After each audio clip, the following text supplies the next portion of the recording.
everyone, welcome back to Tech Buzz China.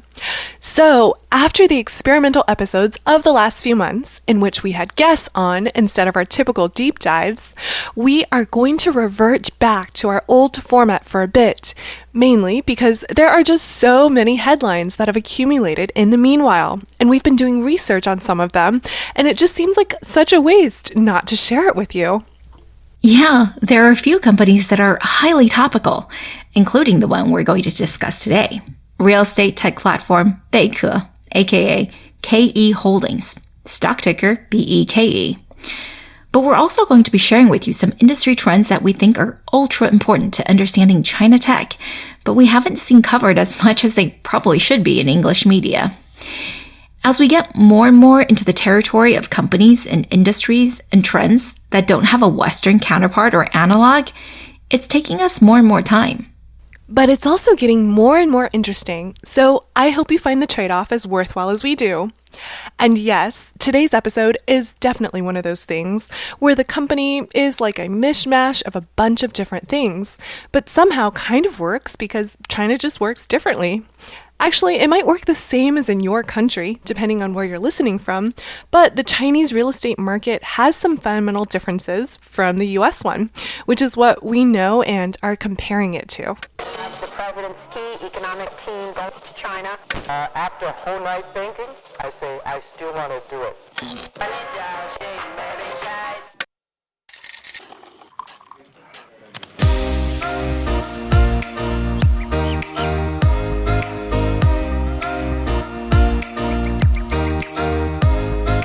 Hi everyone, we're Tech Buzz China by Pandaily, powered by the Sinica Podcast Network by SubChina. We're a bi-weekly podcast focused on giving you a peek into what's buzzing within the tech community in China. We uncover and contextualize unique insights, perspectives, and takeaways on headline tech news that don't always make it into English language coverage, so you can be smarter about the world of China tech. Tech Buzz China is a part of pandaily.com, an English language site that tells you everything about China's innovation. I'm one of your two co-hosts, Ying Lu. And I'm your other co-host, Ray Ma. We're a part of the Sinica Podcast Network, created by SubChina. In addition to Tech Buzz, you can also find Sinica, which covers current affairs. And we're also proud to be partnered with Financial Times' Tech Scroll Asia, a newsletter on Asia tech news from one of the best publications in the business. Go to ft.com/tech-scroll-asia to sign up today. And as always, we are still looking for more reviews on Apple Podcasts. Send either of us a screenshot of your review, and we will gift you a free 3-month subscription to our Extra Buzz newsletter. You can send me an email at ying@techbuzzchina.com. Several of you have already claimed this, and we love it when you do. Thanks so much.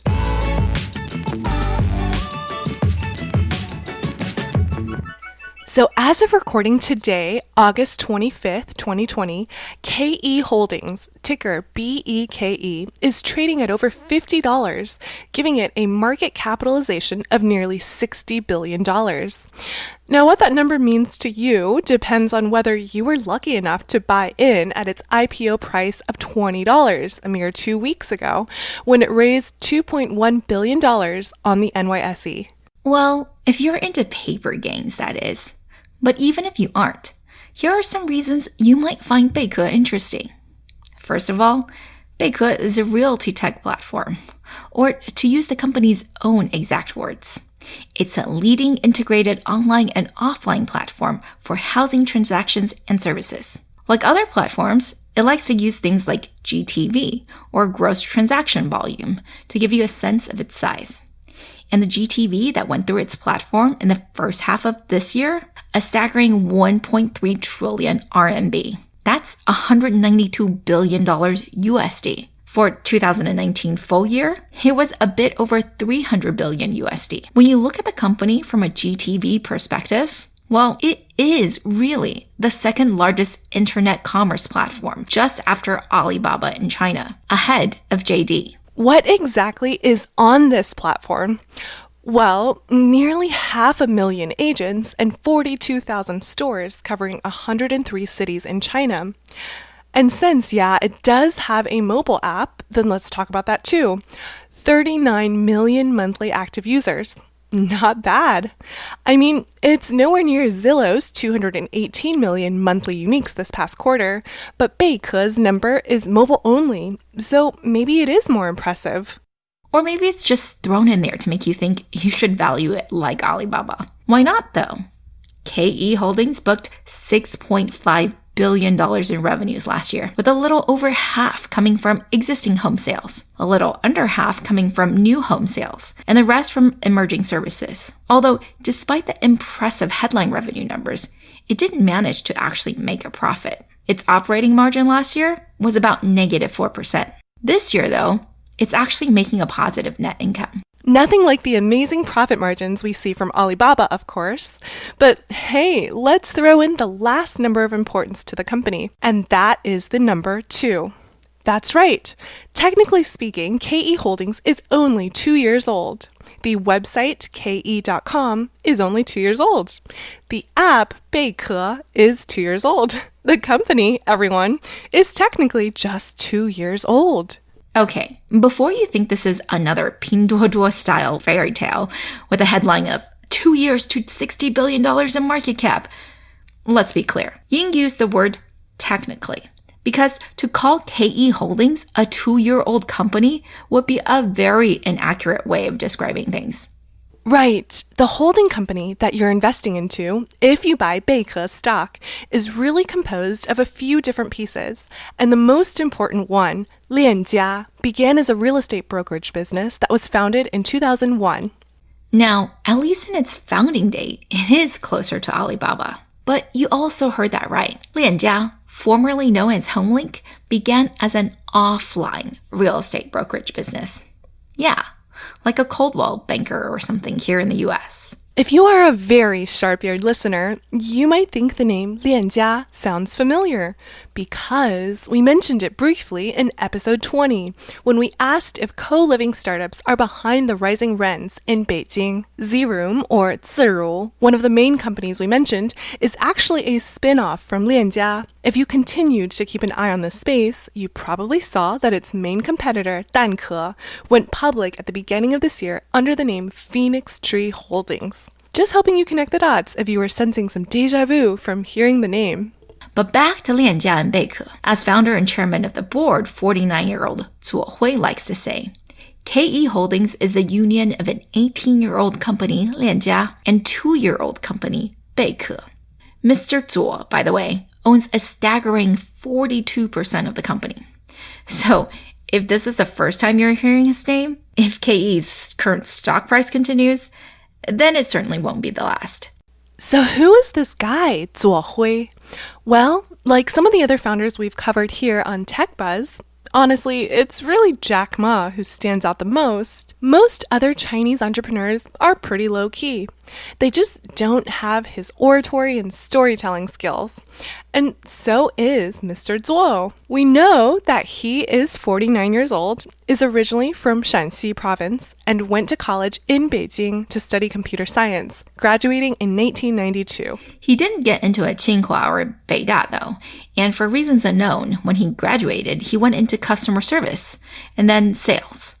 The story goes that he was really bad at these jobs because of his mediocre communication and presentation skills. For whatever reason, though, he decided to go into business with his classmates as an insurance distributor. And I don't know if it was a timing thing or if he just found a role that fit him better, but apparently he made his first fortune in this industry. But in 2000, he decides to exit his insurance company and go into the real estate brokerage business. Remember, although you could say that the Chinese real estate market began undergoing reform in 1981, when the country's first real estate developer registered as a business, it wasn't until 1998 that the practice of getting housing as a benefit of your job was stopped, because pretty much that's how everyone lived, through your state-owned job. And of course, that didn't make sense as more and more industries privatized. 1998 was also when China issued its first residential mortgage. So while, looking back, it's super obvious that real estate is a huge industry in China, and of course getting into the brokerage business in 2001 is a no-brainer. But if you're actually Zuo Hui at the time, the risk versus opportunity matrix was probably a lot less clear. It's always murky when you're in the moment. But Zuo Hui did a few things. One of the most oft-repeated stories about him is how he was committed to honest transactions. Yeah, he has claimed in interviews that he was screwed over no fewer than 10 times in his 12 years as a renter in Beijing. We're not totally sure how it worked back then since this was so long ago, but apparently unethical agents would have separate contracts with the different parties. There would be no transparency and the agents would pocket the difference. Unthinkable, right? Yeah, I don't know how it worked either, but when Zuo Hui started Lianjia, he made a big push for transparency. Well, technically, he made a big push for it in 2004, when the company made all contracts fully transparent, which actually led to a wave of resignations in his staff because, well, there was less money to be made, under the table anyway. But don't worry, good karma prevailed. Customers were big fans of this transparency, and business grew. Business probably would have grown anyway, just because real estate in China was on fire. But in 2005, there was a correction in the market due to new government policies, including an upward revision of the minimum down payment from 20% to 30%.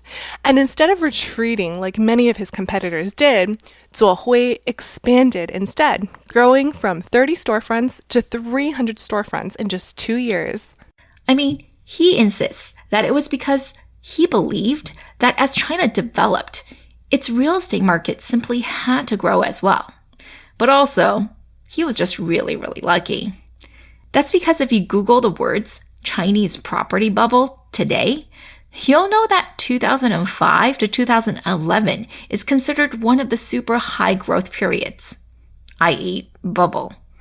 Sure, there was a period of shock in early 2005 when the new policies came out, but the subsequent 6 years saw housing prices in China more than triple on average. So yeah, good timing there. When the market is that hot, it's pretty easy to grow. And grow, Lianjia did. Let's go straight to the ending and work backwards. You already heard the insane GTV numbers we gave you earlier. Most of that is Lianjia. It's the largest brokerage in China. In fact, it's got a pretty dominant lead. In Beijing, its home base, it has over 50% market share in transactions relating to existing homes. That is anything that's not new construction. Even in Shanghai, which is much more fragmented, it was at 20% market share, well ahead of the runner-up with just 7%. How did it get there besides just executing the heck out of the business? Well, in Lianjia's journey, there were 3 things that Zuo Hui did that are worth talking about. The first is the establishment of the Housing Dictionary in 2008. It really should be called a database and not a dictionary, but basically, it's a verified collection of details on 226 million homes and over 500,000 communities all across China. You heard that right. Basically, Zuo Hui saw that the lack of trustworthy data was hurting the real estate business, and he just decided to build it himself. He hired the now CEO of KE, Peng Yongdong, from IBM Consulting in 2010 in an effort to further transform the business into a more tech-centric one. In 2014, Peng would launch an online platform called Lianjia Wang, a sort of predecessor to Beike, but obviously just for Lianjia agents. But if building a database and gradually digitizing the business was the first thing, what were the other things? Well, they were raising money and acquiring competitors. So in 2011, Lianjia raised its first pre-A round from CDH Fund, a well-known Chinese PE firm. At this time, Lianjia was already 10 years old. It subsequently raised money from Baofan's China Renaissance, China's premier technology investment bank, which we covered back in TechBuzz episode 24, as well as the usual suspects, including Tencent, Baidu, Hill House, Sequoia, and SoftBank Vision Fund. In addition, strategic investors such as real estate developers, Wanke and Country Garden also put in some money. But the biggest outside shareholder is Tencent at 12% ownership. always Tencent. It's really hard to find a company to talk about that they're not investors in. Anyway, besides raising money, which they did raise a lot of, $3.6 billion total in their Series D round in 2019, Lianjia was also busy acquiring other brokerages. Beginning in 2014, they basically acquired all the top competitors in Beijing, Shanghai, Hangzhou, etc. Yep, pretty much everywhere you go, it was Lianjia owned. When I sold my apartment in 2015, it was with a Lianjia owned brokerage. They were everywhere. But if you're listening carefully, this is where you should stop and ask. If Lianjia was kicking so much butt, why didn't it just go public a few years ago? Why did it need to become KE Holdings? And that, my friends, is the main question that people are asking and have been asking for the past few years. Why did Lianjia launch Beike? What exactly is the relationship between these two companies? Lianjia's business model is pretty simple to understand, but what about Beike's? Don't worry, you didn't miss anything because we didn't actually get around to talking about that just yet. Yeah, because where we left off was Lianjia dominating as a brokerage. But so what if it did? Brokerages make for crappy publicly listed companies, for the most part. Shenzhen-listed 我爱我家 had been the top stock for real estate agencies in China, and it's currently valued at $15 billion, which is not bad. But it's trading around 20 PE, and sometimes much lower. But even more importantly than that is, how much bigger could Lianjia get? Does it make sense to expand into lower tier cities in China with this capex-intensive store opening model? But then how do you grow? And how do you take advantage of the fact that the Chinese real estate market is still growing? I mean, CIC is predicting a 50% increase in GTV from 2019 to 2024, and a more than doubling of existing home sales. So what do? You take a cue from the other successful commerce platforms in China, of course, and you see what you can do to become one of them. You're an offline real estate brokerage that also services your users online? No problem. How about expanding your platform to service other brokerages? Boom. There you have yourself a platform. It really is that easy. As KE's own COO explained, Lianjia to Beike is as JD's self-operated store is to the greater JD.com marketplace. Or if you're unfamiliar with JD, then think about Amazon. Remember how Amazon first began by being a direct seller and then opened up its third-party marketplace services? It's really a very apt comparison because the same issues that plague Amazon are being raised of Beike. Like, we know Beike is the same as Lianjia, our competitor. Why should we be on this platform? How can I expect it to be neutral and fair to me when, hey, you guys are both the referee and the competing athlete? How is this not kind of sort of monopolistic behavior? Why aren't the antitrust authorities looking at this? And more immediately, aren't there a ton of other sites already where I can go post my listings? Why am I working with you? Yeah, I think we should definitely talk about that last question because it's the only thing you really need to understand and decide for yourself whether or not Beike is actually valuable as a platform. And here's the single biggest reason why it is. There is no MLS in China. MLS stands for Multiple Listing Service. And the primary function is this. It is basically a very organized way to list properties and for brokers to figure out how to cooperate with each other and split that all-important commission fee. Without it, what you'll get is a mess. You'll get what can happen in China, which is a lot of duplicate or worse, inaccurate or fake listings, as agents are either just misinformed or are trying to game the system for new leads. I mean, there is a certain amount of fraud here in the US too, especially for rentals, but it's nothing like how bad it can get in China. Trust us. So think about it. If there is no centralized service making sure everything is accurate and all the contractual rights between all parties and agents are honored, then it can get quite chaotic as everyone tries to fight for a piece of the action. So sure, There are multiple publicly listed Chinese real estate listing companies, like 5/8 and BEKE, for example. But one of the most common complaints you'll see about such a site is that many of the listings are fake or inaccurate because you just need to be willing to pay a listing fee to advertise a property. No one's responsible for the integrity of the data you're submitting. And this is just a bad experience if you're a prospective buyer. Not only might you stumble upon a listing you like and find out it isn't even really there, but the duplicate listing issue is so bad you might have trouble even figuring out who to call because multiple listings may look suspiciously alike but have different prices and details. All the platforms know this is a problem, so they're all trying to fix it, but it's still pretty rampant. Like, in researching for this episode, I just clicked on a random district in Shanghai and picked a few parameters. And sure enough, the first page was already showing me duplicate listings from different agents for what clearly looks like to be the same property. It's the same identical photos and general details. I mean, maybe the seller is using multiple agents, but the descriptions differ slightly. And basically, you as a buyer, you're wasting your time trying to figure out who to call. You simply wouldn't have this problem in the US. There will be one listing, and you'd call your agent, or maybe use the agent the listing service is promoting. Regardless, it would be a lot less confusing.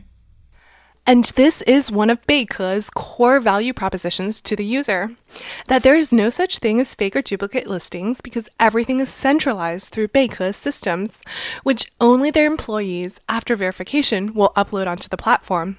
Thus, it's basically like BEKE is acting as the MLS, whereby everything is organized and accurate and all contractual relationships are made clear. So why is BEKE doing this? Well, to put it super simplistically, BEKE makes money off of the transaction and not off of the listing itself. So in that way, it's a lot closer to the old Redfin than the old Zillow, if you're familiar with these companies.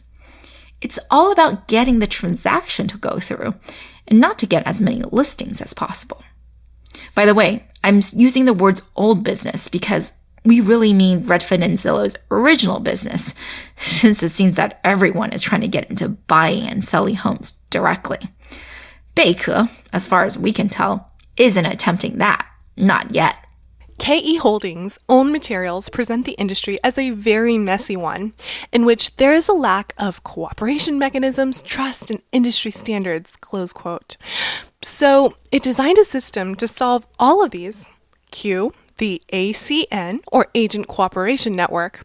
Basically, the work of an agent is broken up into several predefined steps so that multiple agents across different brokerages can work on the same transaction, complete different parts of it, and all get paid accordingly. Right. So, like the example they give you is, you could have a different agent to do all of your posting and photo taking, another one to handle your buyer tours, yet another one to represent and negotiate for you, and finally one more to do your contract preparation for closing. It sounds pretty complicated to me, but I guess it works, because if you recall from the beginning of the episode, the platform has been able to sling up almost 35,000 non-Lianjia storefronts and a corresponding 300,000 agents. That's all in the 2 years since BEKE's launch. And more importantly, in 2019, 70% of the transactions on the BEKE platform used this model. These people in stores, BEKE calls connected agents in stores. And we can see from the prospectus that commission costs for the internal Lianjia agents and external connected agents is almost even, off by 15% or so. So at least for now, the ACN is kind of working. KE's market share of the entire Chinese residential real estate market was 19% in 2019, up from 12% the year before. And there's hope that with BEKE's solutions and reach, connected stores can do more business than before. That's kind of happening already as well. The average GTV per connected store almost doubled from the second half of 2018 to the same period in 2019. And connected stores contributed nearly 60% of GTV in the first half of this year. What's more amazing, to me at least, is that connected brands accounted for more than 3/4 of new home sales in terms of transaction volume, and just under half of existing home sales. GTV, though, doesn't translate directly into revenues, as you well know, but here, the math actually helps KE. New home sales in China command a higher commission rate than existing ones. The logic is simple. Developers want to sell their inventory ASAP and pay off their debt, and so have a much greater willingness to pay than some individual seller. In fact, as KE's own prospectus shows, the commission rate for new homes is increasing slowly and approaching 3%, so more net revenues. Conversely, existing home sales have a lower commission rate, and it's actually decreasing, dropping below 2%. This is because more and more other brands, or connected brands, are coming onto the platform, diluting Lianjia's take rate. That's right. If it were Lianjia alone, the rate should be higher because Lianjia actually made waves in the industry a few years back by increasing rather than decreasing their commission from 2% to 3%, which is in the opposite direction of most of their competitors. Their reasoning? Hey guys, we're really professional and transparent, and we're willing to give you real guarantees on your purchase, almost kind of like an insurance.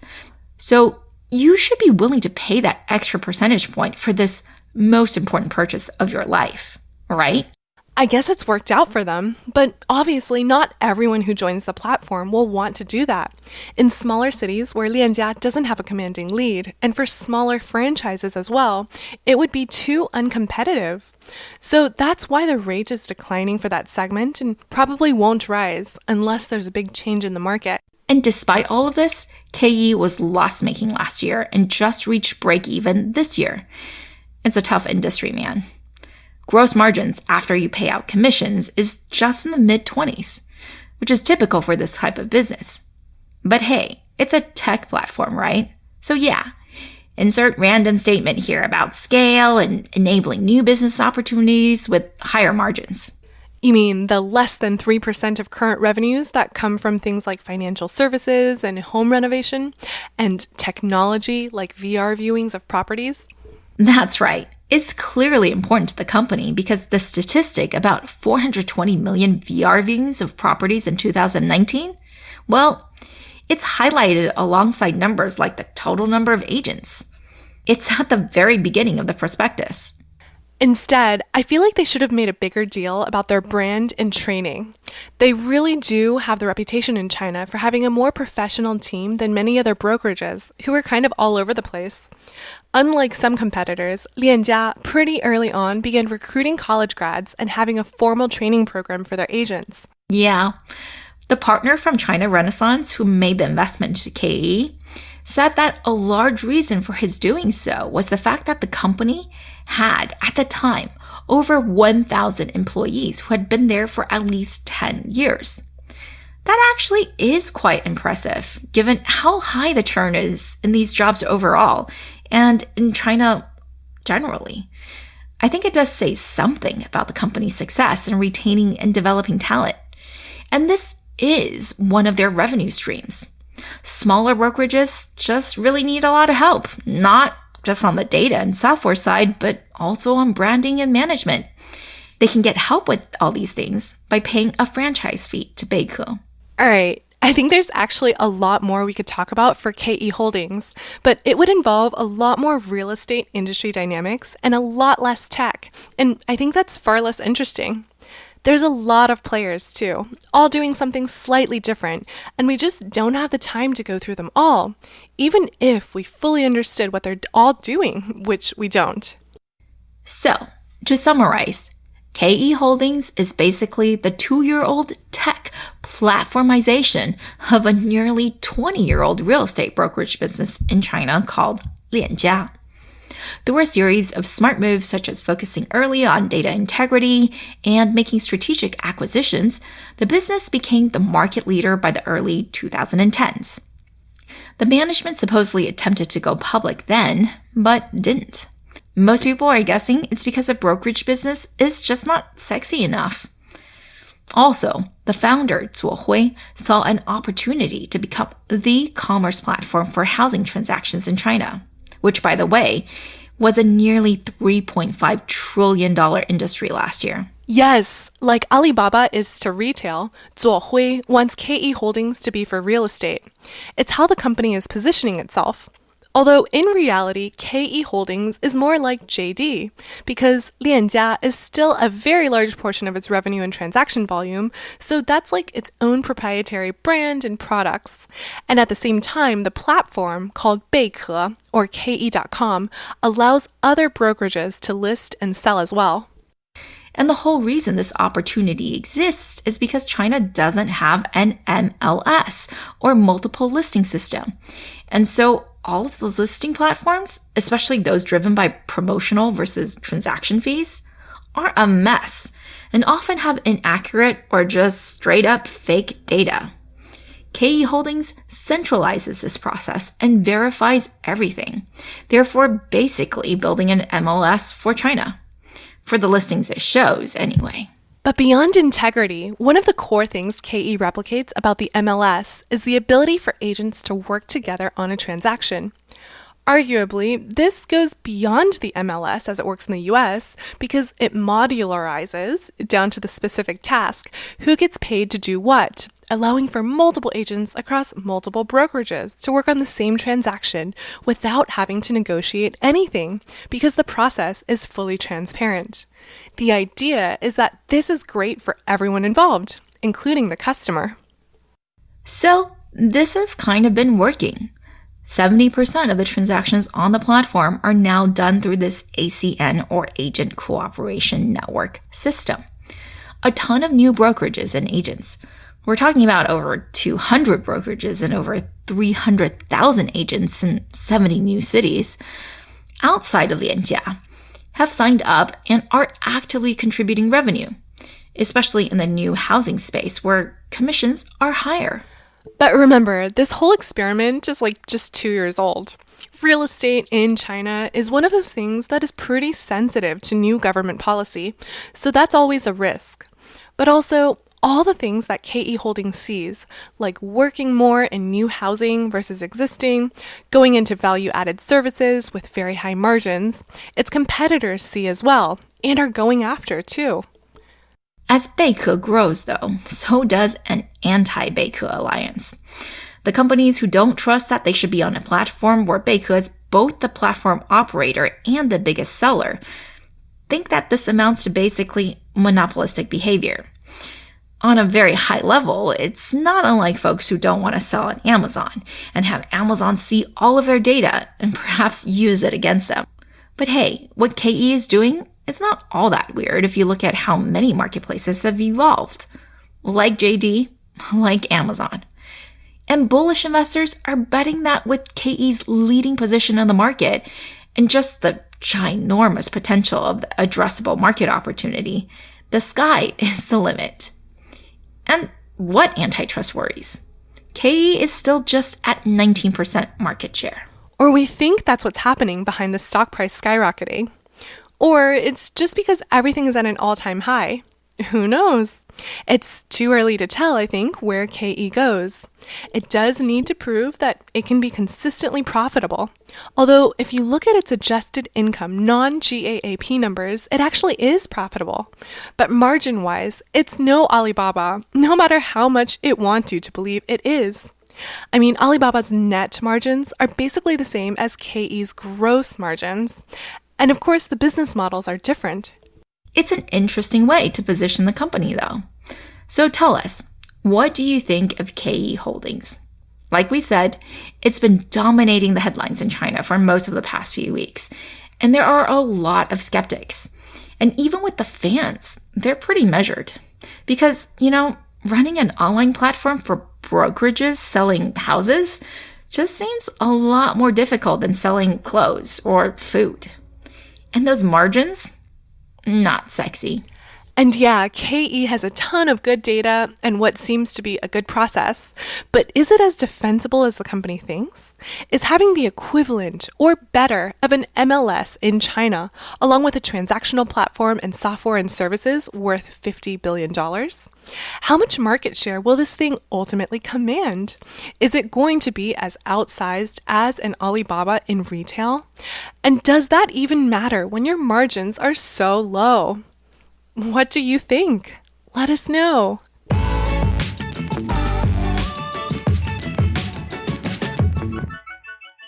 Thanks for listening, and don't forget to write us that review for your free Extra Buzz subscription. Have any questions or suggestions?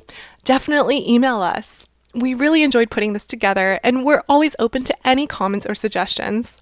You can find us on Twitter at ThePandaily, at TechBuzzChina, and my Twitter account is spelled YINGLU2020. And my Twitter is spelled RUIMA. TechBuzzChina by Pandaily is powered by the Seneca Podcast Network on SupChina. Pandaily.com is an English language site that tells you everything about China's innovation. Our producers are Cai Wei Chen and Kaiser Kuo. Thanks for listening.